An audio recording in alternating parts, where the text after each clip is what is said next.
રેત. આ શું છે? મીઠું, નમક. બરાબર છે? અને આ શું છે? ચીની, ખાંડ. જોરથી બોલો. ખાંડ. અને આ ગ્લાસમાં શું ભરેલું છે?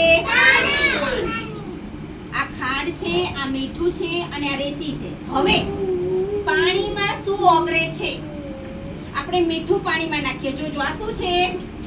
મીઠું. હવે મીઠું હું ગ્લાસના પાણીમાં નાખું છું. નાખ્યું? હવે હલાવ. શું થયું?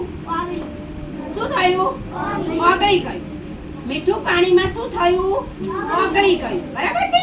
હવે આ ખાંડ છે. શું છે? ખાંડ. હવે તમે ખાંડ પાણીમાં નાખો. શું થાય?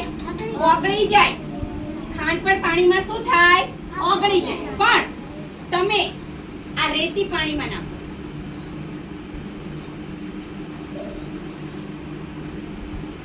ઓગળે છે? ઓગળે છે? ના. રેતી પાણીમાં કોઈ દિવસ ઓગળે નહીં. તમે દરિયા કિનારે જાઓ, તમે કોઈ જગ્યાએ જાઓ તો તમે જોજો રેતી અંદર પાણીમાં હોય, તમે પગ મૂકો તો તમારા પગલા પડે ને?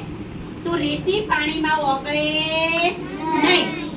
ખાંડ પાણીમાં ઓગળી જાય, મીઠું પાણીમાં ઓગળી જાય.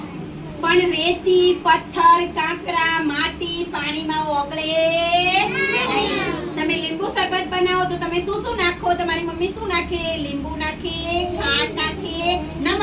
શું નાખે? નમક.